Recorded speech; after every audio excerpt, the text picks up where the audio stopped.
Okay. So आपण आतापर्यंत बघितलं what is mean by shallow footing, shallow foundation, deep footing और डीप फाउंडेशन. लक्षात असू द्या, ज्याही वेळेला सुपरस्ट्रक्चरचा लोड जर का हेवी लोड असेल तर त्यावेळेला आपण काय करणार की डीप फाउंडेशन आपण प्रोव्हाइड करणार. हेवी लोड आणि सॉइल कशी असेल, लूज सॉइल असेल, जसं की ब्लॅक कॉटन सॉइल आहे, तर त्यावेळेला आपण डीप फाउंडेशन प्रोव्हाइड करणार. जर का लोड लाईट लोड असेल किंवा हेवी लोड नसेल, मीन्स नॉर्मल लोड असेल, कमी लोड असेल, लेस लोड व्हॅल्यू असेल आणि सॉइल जी आहे ती जर डेन्स असेल किंवा त्याची स्ट्रेंथ जास्त असेल तर त्यावेळेला आपण काय करतो, शालो फाउंडेशन प्रोव्हाइड करतो. शालो फाउंडेशन मध्ये डेप्थ कमी असते, विड्थ जास्त असते आणि हा शालो फाउंडेशन जो आहे तो इकॉनॉमिकल आहे. तर त्याचे प्रकार बघितलेत आपण की शालो फाउंडेशन जो आहे spread footing, then combine footing आणि रॅप्ड फाउंडेशन और मॅट फाउंडेशन. तर मित्रांनो ऍक्च्युअली ते दिसायला कसे दिसतात ऍक्च्युअल साईट वरती, त्यासाठी बघा मी इथं काही डायग्राम जे आहेत त्या ड्रॉ केलेल्या आहेत. वन बाय वन आपण ह्या सगळ्या गोष्टी समजून घेऊया. तर सगळ्यात पहिले स्प्रेड फुटिंग मध्ये असणारा पहिला टाइप म्हणजे आयसोलेटेड. ऑलरेडी तुम्ही बघा मी तो चार्ट काढायला तुम्हाला सांगितलाय, तो चार्ट तुम्ही ड्रॉ केलेला असेल ऑलरेडी. ठीक आहे. सो तुम्ही चार्ट ड्रॉ केला ना, तर तो चार्ट एकदा बघा. स्प्रेड फुटिंग मध्ये आधी आपण शालोचे टाइप्स डिस्कस करूया, नंतर डीप फुटिंग कडे किंवा डीप फाउंडेशन कडे जाऊया. मी आधीही तुम्हाला म्हटलं मित्रांनो, फुटिंग और फाउंडेशन हा वर्ड जो आहे तुम्ही मध्ये मध्ये यूज करत जाल. Means what, footing foundation, foundation footing, but both are same. एक सिंपल डिफरन्स काय असतो की ज्या वेळेला फुटिंग मी यूज करेल तर त्यावेळेला तुम्हाला अशा पद्धतीचा साइडला जो पार्ट आहे तो स्ट्रेच झालेला दिसेल आणि फाउंडेशन मध्ये तो दिसणार नाही. हा बेसिक डिफरन्स असतो, तो मात्र लक्षात ठेवा. बट दोघांचा पर्पज जो आहे तो सेम आहे. क्लिअर. तर स्प्रेड फुटिंग मध्ये जो पहिला type that is the isolated. So isolated मध्ये होतं काय मित्रांनो बघा, this is the load which is coming from the superstructure. हा जो लोड आहे Q, so Q is the load which is coming from the superstructure. आता हा लोड जो आहे तो कॉलमच्या थ्रू येतोय and this is the footing. हे काय आहे, फुटिंग. सो कॉलम आणि footing, one column one footing, असं जेव्हा प्रोव्हाइड केलं जातं त्यावेळेस त्याला म्हणतात isolated footing. One column one footing, isolated footing. मग आता ही कधी प्रोव्हाइड करतात, जनरली जर तुम्ही जर विलेज एरियामध्ये जर का घर बनवत असाल आणि स्पेसिंग जी आहे ती अवेलेबल आहे, म्हणजे स्पेसिंग जी आहे तुमच्याकडे जास्त प्रमाणात अवेलेबल आहे, तर त्यावेळेला आपण आयसोलेटेड फुटिंग जे आहे जनरली आपण यूज करत असतो आणि ही मोस्ट कॉमन फुटिंग आहे isolated footing. So this is the first type of spread footing that is the isolated. This is what, isolated. Isolated footing. ठीक आहे, आयसोलेटेड फुटिंग. यालाच कसं म्हटलं जातं, one column one footing. This is the isolated footing, one column one footing. Okay. आता हा जो part आहे बघा, this is what, this is the ground level, this is ground level आणि हा जो पार्ट आहे दिस इज द इलेव्हेशन. हा इलेव्हेशन पार्ट आहे, हा इलेव्हेशन आहे. आता ही आयसोलेटेड फुटिंग जी आहे मित्रांनो ही सर्क्युलर शेप मध्ये पण असू शकते. ज्यावेळेस त्याचा तुम्ही प्लान व्ह्यू बघणार, this is what, it is the plan view, plan and this is plan view और top view. So isolated footing जी आहे ती सर्क्युलर शेप मध्ये पण प्रोव्हाइड करू शकतो आपण, किंवा आपण त्याला रेक्टँग्युलर और स्क्वेअर शेप मध्ये पण प्रोव्हाइड करू शकतो. ठीक आहे. So this is the plan view and this is what, it is rectangular one, rectangular isolated footing and this is circular isolated footing. So तसं जो काही प्लान व्ह्यू आहे हा सर्क्युलर शेप मध्ये पण असू शकतो. Circular footing circular column, rectangular footing rectangular column किंवा स्क्वेअर फुटिंग स्क्वेअर कॉलम, अशाही पद्धतीने आपण त्याला देऊ शकतो. So this is isolated footing, one column one footing. कधी प्रोव्हाइड करणार आपण, ज्या वेळेला स्पेसिंग जी आहे ती अवेलेबल आहे आपल्याकडे चांगल्या पद्धतीने. आणि this is very most common types of footing or foundation. हा झाला एक शालो फाउंडेशनचा टाइप. त्यानंतर स्प्रेड मध्ये दुसरा टाइप कोणता होता आपला, step footing. This is isolated. Second type काय होता आपला, second type that is the stepped, step footing. So बघा स्टेप फुटिंग त्याच्या नावातच आहे. ती फुटिंग जी आहे जर का तुम्ही त्याचं इलेव्हेशन बघितलं तर त्यावेळेस तुम्हाला स्टेप्स दिसतील. बघा ही फुटिंग, परत हा स्टेप आणि हा column. So again it is one column one footing. So आयसोलेटेडचा टाइप आहे, पण यामध्ये जी फुटिंग प्रोव्हाइड केलेली आहे ती स्टेपच्या फॉर्म मध्ये प्रोव्हाइड केली जाते. जनरली अशा पद्धतीची फुटिंग आपल्याला लोड बेअरिंग स्ट्रक्चर मध्ये बघायला मिळते. लोड बिअरिंग स्ट्रक्चर जे आहेत, ठीक आहे, की ज्यामध्ये जो काही लोड आहे कॉम्प्लीट स्ट्रक्चरचा हा बीम आणि बीम वरून डायरेक्ट वॉल वरती ट्रान्सफर होतो, त्याला आपण लोड बेअरिंग स्ट्रक्चर म्हणतो. तर त्या केसेस मध्ये अशा पद्धतीची फुटिंग जी आहे आपल्याला बघायला मिळते. So again it is the type of spread footing. ठीक आहे. स्प्रेड फुटिंग मध्ये पहिला isolated, this is what stepped, and third is what strip wall किंवा कंटिन्युअस फुटिंग. तर बघा मित्रांनो, आता ही स्ट्रिप, ज्या केसमध्ये फुटिंगची लेंथ जी आहे, length of the footing is more than it's width. Length लक्ष द्या, लोड बेरिंग स्ट्रक्चर बिल्ड करत असताना, लोड बेरिंग स्ट्रक्चर आपण बिल्ड करत असताना जी वॉल असते एक्सटर्नल वॉल, तर बऱ्याचदा तुम्ही बघा विलेजेस एरियामध्ये बघितलं असणार की ट्रेंच आपण काय करतो, एक्सकॅव्हेट करतो आणि बॉटमला along the length of the wall आपण फुटिंग प्रोव्हाइड करत असतो. म्हणजे बघा, हा झाला तुम्हाला इलेव्हेशन पार्ट आणि this is the side view part. तर हा आहे मित्रांनो कॉलम, वन फुटिंग आहे बरोबर. पण ही जी फुटिंग आहे, आता ही वॉल आहे, ही जी आहे this is what, it is the wall. ही वॉल दाखवण्याचा मी इथं ट्राय केलेला आहे. दिस इज द वॉल, ही wall. So along the length of wall आपण काय करतो की बेसला फुटिंग प्रोव्हाइड करतो, and that is called wall footing or strip footing. So ही आहे वॉल, ही वॉल, आणि along the length of the wall आपण काय करतो, फुटिंग प्रोव्हाइड करतो.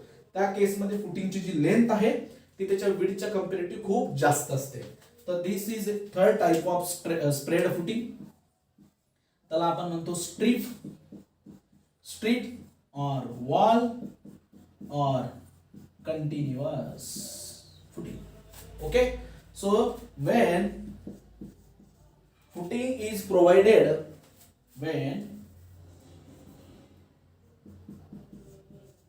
footing is provided along length of wall, along the length of wall. ठीक आहे. सो जनरली अशा पद्धतीची फुटिंग जी आहे आपल्याला रिटेनिंग वॉल, रिटेनिंग वॉल और load bearing wall, load bearing wall, bearing wall, compound wall, retaining wall, compound wall, load bearing wall, अशा मध्ये आपल्याला ही टाइपची फुटिंग बघायला मिळत असते. ठीक आहे. सो बेसिकली शालो फाउंडेशनच्या 3 पार्ट मध्ये आपण डिवाइड केलंय, spread, combine, raft or mat.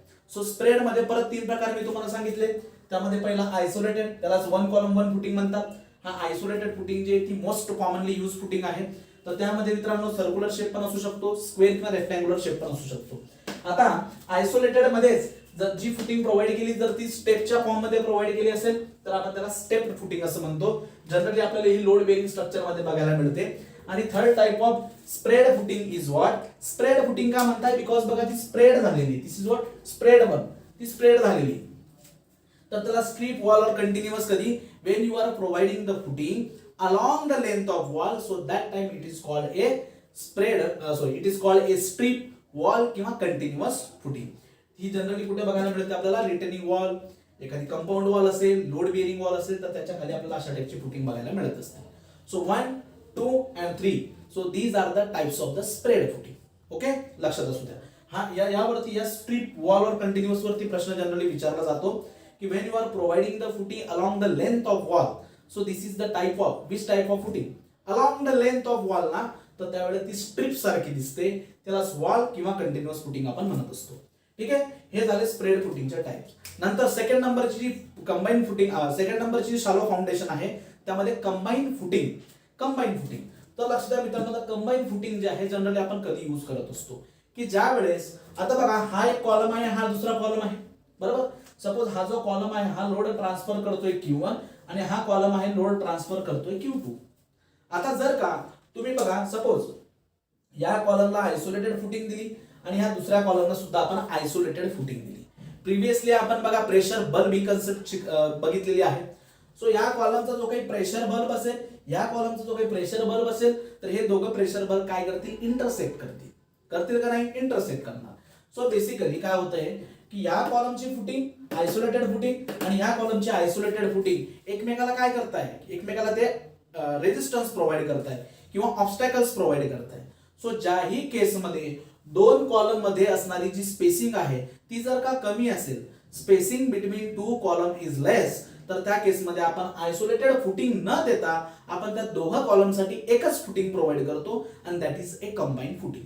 ठीक आहे. सो ह्या कंबाईन फुटिंगलाच मित्रांनो असं म्हटलं जातं, लक्ष द्या, 2 column 1 footing. So 2 column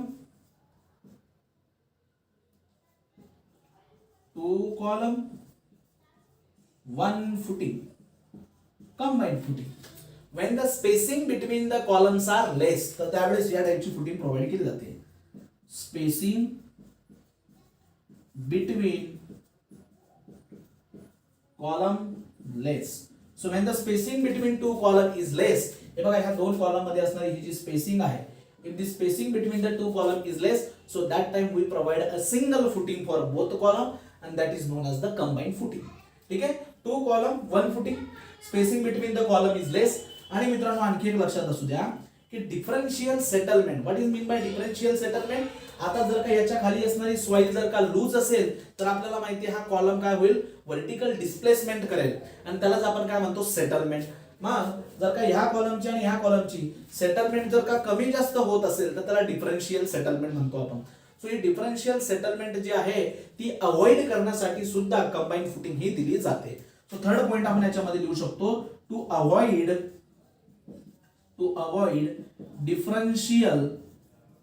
differential settlement. To avoid the differential settlement आपण कंबाईन फुटिंग जी आहे ती प्रोव्हाइड करत असतो. तर लक्षात असू द्या, combine footing means what, two column one footing. कधी प्रोव्हाइड करायची, when the spacing between the column is less. To avoid the differential settlement, त्यावेळेस आपण कंबाईन फुटिंग ही देत असतो. सो जनरली प्लान मध्ये आपल्याला दोन प्रकारच्या कंबाईन फुटिंग बघायला मिळतात. एक तर rectangular combine footing and second is the trapezoidal combine footing. मग कधी रेक्टँग्युलर आणि कधी कंबाईन फुटिंग, ट्रॅपेझॉइडल फुटिंग आपण यूज करायची. तर लक्षात असू द्या, या कॉलम वरती येणारा लोड कोणता आहे, Q1. या कॉलम वरती येणारा लोड कोणता आहे, Q2. आणि again this is what, it is the elevation part. हा जो आहे तो इलेव्हेशन आहे.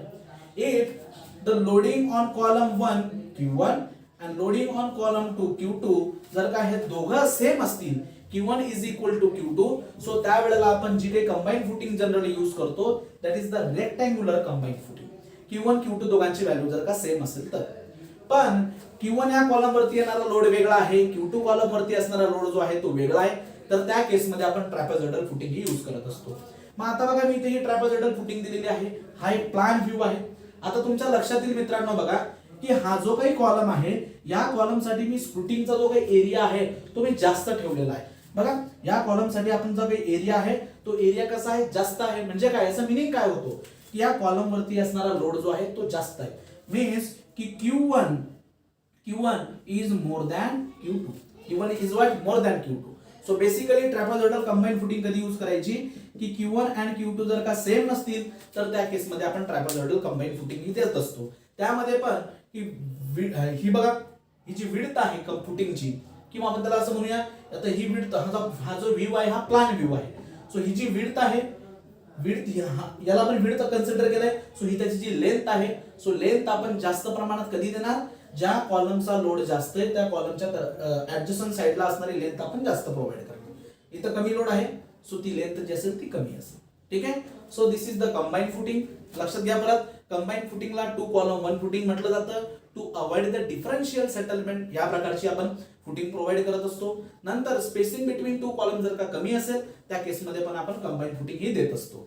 त्यात पण दोन प्रकारचे प्लान्स आपल्याला दिसायला बघायला मिळतात. एक rectangular combine footing, this is rectangular one, rectangular combine footing and this is trapezoidal combine footing. ठीक आहे, rectangular trapezoidal. Rectangular combine footing कधी वापरायच्या, कधी यूज करायची की दोघं कॉलम वरती असणारा लोड जर का सेम असेल तर त्यावेळेला आपण काय करतो, रेक्टँग्युलर कंबाईन फुटिंग देतो. जर दोघं कॉलम वरती असणारा लोड जर सेम नसेल तर त्यावेळेस आपण ट्रॅपेझॉइडल कंबाईन फुटिंग ही देत असतो. येते लक्षात, क्लिअर झालं. सो फर्स्ट टाइप जो आहे 1, 2 अँड 3 हे स्प्रेड फुटिंगचे टाइप झाले. This is combine footing. Okay. So combine footing मध्ये बघा, आपला चार्ट बघा, त्यामध्ये आपण एक रेक्टँग्युलर कंबाईन फुटिंग बघितली. Second is the trapezoidal combine footing आणि थर्ड प्रकार आहे कॅन्टिलिव्हर किंवा स्ट्रॅप. सो तो पण कंबाईन फुटिंगचा प्रकार आहे. तर लक्ष द्या मित्रांनो, इकडे जर का तुम्ही हिली एरियाज मध्ये गेला, सपोज जम्मू काश्मीर कडचा पार्ट आहे, उत्तराखंडचा पार्ट आहे किंवा कोकणामध्ये सुद्धा, तर तुम्हाला बघा मित्रांनो, माउंटेन्स जी रेंज आहे त्यावरती तुम्हाला घरं बांधलेली दिसतील. ठीक आहे. सो आता इकडे लक्ष द्या. आता हे जी कंबाईन फुटिंग आहे तर ही ग्राउंड लेवल जी आहे, ग्राउंड लेवल यामध्ये असणारी जी ग्राउंड लेवल आहे बघा, this is the horizontal ground level. This is what, horizontal ground level. पण या केसमध्ये जी ग्राउंड लेवल आहे ती ग्राउंड लेवल वेगवेगळ्या बघा, this is the ground level and this is ground level. So incline ground level आहे. ग्राउंड लेवल कशी आहे, इन्क्लाइन. आणि आपण काय केलं की अशा पद्धतीची एक कंबाईन फुटिंग इथं प्रोव्हाइड केलेली आहे. मग लक्ष द्या, ज्या वेळेस रेनी सीझन असेल किंवा वेगवेगळी कारणं असतील तर तुमच्या लक्षात येईल बघा की हा जो काही कॉलम आहे आणि त्याच्या खाली असणारी ही फुटिंग, कॉलम आणि footing, this is the combine footing. पण इथं जो काही ओव्हरबर्डन आहे, this is the overburden means what, soil आहे, तर याच्यावरती असणारी जी सॉइल आहे ती खूप कमी आहे ऍज कंपेरेटिव्ह टू दिस. सो याच्यावरती बघा हा सॉइलचा लोड आहे, ठीक आहे, आणि याच्यावरती कसा आहे, कमी आहे. सो इन फ्युचर जर का हा सॉइल लोड जो आहे हा जर का मित्रांनो निघून गेला तर तुमच्या लक्षात येईल की ही जी सेकंड फुटिंग आहे ही सेकंड फुटिंग ही टिल्ट होईल. ती फुटिंग काय करेल, टिल्ट करेल, कारण यावरती जो काही ओव्हरबर्डन आहे सॉइलचा तो कमी आहे. कशामुळे कमी आहे, due to the elevation difference. ठीक आहे, सो हा काय झाला, ग्राउंड लेवल जी आहे ती इन्क्लाइन आहे आणि या केसमध्ये जर का तुम्ही अशा पद्धतीची फुटिंग प्रोव्हाइड केली तर त्यामध्ये डिफरन्शियल सेटलमेंटचे चान्सेस जे आहेत ते खूप जास्त आहेत. मग याला आपल्याला जर अवॉइड करायचं असेल तर आपण काय करतो की ह्या दोन कॉलम मध्ये हा अशा पद्धतीचा एक बीम प्रोव्हाइड करतो. अशा पद्धतीचा आपण एक बीम प्रोव्हाइड करतो. या बीमला म्हटलं जातं tie beam. This is called tie beam. आणि due to this tie beam जो काही चान्स होता इथं डिफरन्शियल सेटलमेंटचा किंवा याला टिल्टिंगचा जो काही चान्स होता हा चान्स काय होता, कमी होऊन जातो. So this is called tie beam. आणि अशा पद्धतीची जी काही कंबाईंड फुटिंग आपण देतो, so this type of combined footing is what, it is called a cantilever or strap. Strap combined footing. ठीक है, strap combined footing. So basically combined footing जी आहे रेक्टँग्युलर शेप मध्ये असू शकते, ट्रॅपेझॉइडल शेप मध्ये असू शकते किंवा कॅन्टिलीवर और strap combined footing. So cantilever और स्ट्रॅप कंबाइंड फुटिंग मध्ये एक बीम यूज केलेला असतो, that is the tie beam. आणि due to this tie beam जो काही चान्स आहे सेटलमेंटचा, डिफरन्शियल सेटलमेंटचा चान्स तो काय होतो इथं मिनिमाइज होऊन जातो. सो बेसिकली हे शालो फाउंडेशनचे दोन टाइप आपण बघितले. एक तर स्प्रेड, स्प्रेड मध्ये आयसोलेटेड स्टेप आणि स्ट्रिप किंवा वॉल. दुसरा आहे कंबाईन, रेक्टँग्युलर, ट्रॅपेझियम, कॅन्टिलीवर और स्ट्रॅप. आणि तिसरा प्रकार जो आहे that is raft or mat foundation. Raft आणि मॅट फाउंडेशन जो आहे मित्रांनो बघा, लक्ष द्या. सपोज बघा तुम्ही अशा पद्धतीचं बेसमेंट फ्लोअर तुम्ही बघितलं असणार. This is what, ground level. This is the ground level. ठीक है, and this is called basement floor, and this is the raft or mat foundation. त्याच्या नावाचं mat sir, raft or mat foundation. This is your elevation. हा elevation part आहे आणि हा जो काही पार्ट आहे this is the plan view. This is the plan. So elevation part आहे, this is the plan view part. लक्ष द्या मित्रांनो, आता ही जी काही कंप्लीट फुटिंग आहे this is the complete footing. So या केस मध्ये जेवढेही कॉलम्स आहेत त्या टोटल कॉलम्सला फक्त आणि फक्त एकच फुटिंग प्रोव्हाइड केली जाते. So for all column only one footing is provided. For all column only one footing is provided. So that is the raft or mat foundation. ठीक आहे, बघा या कॉलम नंबर 1, कॉलम 2, 3, 4, 5, 6, 7, 8. सो सगळ्या column साठी आपण काय केलेलं आहे, फक्त एकाच प्रकारची फुटिंग दिली आहे आणि त्याला म्हटलं तर राफ्ट किंवा मॅट फाउंडेशन. मग ही कधी यूज करायची सर, की ज्या वेळेला जी सॉइल असेल फाउंडेशनच्या खाली असणारी सॉइल ती जर खूप वीक सॉइल असेल, if soil is weak soil और एक्सपान्सिव्ह सॉइल, जर स्वेलिंग आणि श्रिंकेज कॅपॅसिटी जी आहे सॉइलची जास्त असेल, सपोज ब्लॅक कॉटन सॉइल आहे, तुम्हाला डीप फाउंडेशन नाही यूज करायचंय, शॅलो फाउंडेशन यूज करायचंय, तर त्या केसमध्ये आपण कोणत्या फाउंडेशन सोबत जाऊ शकतो, राफ्ट किंवा मॅट फाउंडेशन सोबत जाऊ शकतो, ज्यामध्ये नंबर ऑफ कॉलम किंवा ऑल कॉलम साठी फक्त आणि फक्त आपण एकाच प्रकारची फुटिंग देतो. दिस is what raft or mat. ज्यावेळेस तुम्ही मल्टी स्टोरी बिल्डिंग बांधत असतात तर मल्टी स्टोरी बिल्डिंगच्या वेळेला पण तुम्हाला जर का डीप फाउंडेशन द्यायचं नसेल तर आपण शॅलो मध्ये काय प्रोव्हाइड करू शकतो, raft or mat foundation provide करू शकतो. आणि हा प्रोव्हाइड करण्याचा मित्रांनो आणखी एक वेगळा क्रायटेरिया पण आहे. लक्ष द्या, सपोज हा फर्स्ट कॉलम आहे आणि हा कॉलम जो आहे तुम्ही अशा पद्धतीने इथं प्रोव्हाइड केला. ओके, सो या कॉलमला तुम्ही जर का आयसोलेटेड फुटिंग जर का द्यायचा प्रयत्न केला तर ती अशा पद्धतीची आयसोलेटेड फुटिंग येईल. हा सेकंड कॉलम आहे, याला प्रोव्हाइड जर केला तुम्ही आयसोलेटेड फुटिंग तर ती अशा पद्धतीची. हा थर्ड कॉलम, हा फोर्थ कॉलम. ठीक आहे, जर का तुम्ही ह्या नंबर ऑफ कॉलम्सला आयसोलेटेड फुटिंग जर का तुम्ही देण्याचा ट्राय केला, so when the sum of isolated footing, लक्ष द्या, when the sum of area of isolated footing, okay, when the sum of area of the isolated footing, if it is more than 40% area, plinth area, 40% plinth area, तर त्याही केसमध्ये आपण raft किंवा mat foundation आपण provide करतो. मग लक्ष द्या, आता हा जो काही राफ्ट किंवा मॅट आहे, सो सपोज त्याची ही झाली विड्थ बी आणि ही झाली त्याची लेंथ एल. सो बी इंटू एल हा कंप्लीट काय झाला मित्रांनो, दिस इज द प्लिंथ एरिया, हा झाला कंप्लीट प्लिंथ एरिया. पण आपण काय करतोय, सपोज 10 कॉलम्स आहेत आणि प्रत्येक कॉलमला आपण आयसोलेटेड फुटिंग देतोय. So each column has isolated footing आणि प्रत्येक फुटिंगचा काहीतरी एरिया असेल ना. मग बघा, ह्या पहिल्या फुटिंगचा एरिया, दुसऱ्याचा, तिसऱ्याचा, चौथ्याचा, पाचवाचा, 6, 7, 8, 9. सो ह्या 9-10 कॉलमच्या सगळ्या आयसोलेटेड फुटिंगचा जर का तुम्ही एरिया कॅल्क्युलेट केला आणि if this area is more than 40% of the total plinth area, तर त्या केसमध्ये आयसोलेटेड फुटिंग वापरण्याची गरज नाही. आपण काय करतो, कंप्लीट कॉलम्सला किंवा कंप्लीट जे काही कॉलम आहे त्याला आपण एकाच प्रकारची फुटिंग देतो, that is the raft or mat foundation. येतं लक्षात तुम्हाला? सो बेसिकली हे सगळे जे टाइप्स आहेत, या डायग्राम जे आहेत ते व्यवस्थितपणे नोट डाऊन करा. रनिंग नोट्स पण मध्ये हे त्याचे काही पॉइंट्स वगैरे लिहून ठेवा. ठीक आहे. सो हे झाले शालो फाउंडेशनचे सगळे वेगवेगळे प्रकार. सो हा झाला आयसोलेटेड, मोस्टली आपण आयसोलेटेड यूज करतो. Combine to avoid the differential settlement, 2 column मध्ये असणारी स्पेसिंग जर का कमी असेल, त्यानंतर दोघं कॉलम वरती असणारा लोड जर सेम असेल तर रेक्टँग्युलर कंबाईन फुटिंग, वेगवेगळा लोड असेल तर ट्रॅपेझॉइडल कंबाईन फुटिंग. ठीक आहे. त्यानंतर एक असतो स्ट्रॅप किंवा कॅन्टिलिव्हर कंबाईन फुटिंग, ज्या वेळेला आपला जो काही ग्राउंड लेवल आहे हा इन्क्लाइन ग्राउंड लेवल असेल तर त्या केसमध्ये आपण एक टाय बीम यूज करतो आणि त्यामुळे डिफरन्शियल सेटलमेंटचे चान्सेस जे आहेत ते कमी होऊन जातात. सो कॅन्टिलिव्हर, रेक्टँग्युलर, ट्रॅपेझॉइडल हे कंबाईन फुटिंगचे टाइप्स आले. त्यानंतर मित्रांनो, हा बेसमेंट फ्लोर आहे आणि त्याच्या खाली आपण जो काही फाउंडेशन प्रोव्हाइड करतोय हे कंप्लीट फाउंडेशन आपण राफ्ट फाउंडेशन प्रोव्हाइड करतोय. So for all column only 1 footing, so त्याला म्हणतात राफ्ट किंवा मॅट फाउंडेशन. ज्यावेळेस सॉइल जे आहे ती लूज सॉइल असेल, वीक सॉइल असेल तर त्या केसमध्ये किंवा येणारा लोड जर का हेवी असेल आणि फाउंडेशन तुम्हाला शालोच यूज करायचे तर तुम्ही राफ्ट किंवा मॅट सोबत जाऊ शकता. आणि त्याला सेकंड क्रायटेरिया पण काय आहे की if the sum of area of the isolated footing, जेवढेही कॉलम्स आहेत त्यांच्या आयसोलेटेड फुटिंगचा एरिया जर का 40% ऑफ द प्लेन एरियापेक्षा जास्त जात असेल तर आयसोलेटेड फुटिंग न देता आपण काय करू शकतो की डायरेक्टली मॅट किंवा राफ्ट फाउंडेशन आपण देऊ शकतो. ठीक आहे. मग आता लक्ष द्या, सगळ्या डायग्राम तुमच्या समोर आहेत.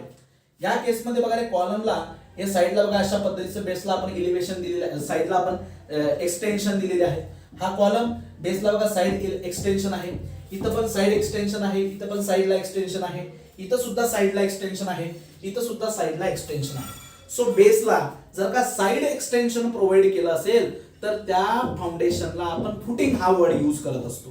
ठीक आहे. पण जर का तुम्ही आता इथं बघितला तर तुमच्या लक्षात येईल की इथं कोणत्याही प्रकारचं साइड एक्सटेन्शन आपण यूज केलेलं नाहीये, त्यामुळे याला आपण डायरेक्ट काय म्हणतो, foundation. Okay. So this is raft or mat foundation. So मित्रांनो, हा सगळा पार्ट जो आहे हा व्यवस्थितपणे नोट डाऊन करा. यानंतर आता आपण बघूया की डीप फाउंडेशनचे जे प्रकार आहे, पाईल, वेल, केशन, हे ऍक्च्युअल मध्ये कसे दिसतात आणि नंतर काही नोट पॉइंट की यांच्यापैकी आपण कोणत्या प्रकारच्या सॉइल साठी कोणत्या प्रकारचे फुटिंग और फाउंडेशन प्रोव्हाइड केलं पाहिजे ते नोट पॉइंट आपण नोट डाऊन करूया. एक्झामच्या दृष्टीने ते खूप महत्त्वाचे असतील. तो व्हिडिओ पॉज करा आणि या सगळ्या गोष्टी व्यवस्थित लिहून घ्या.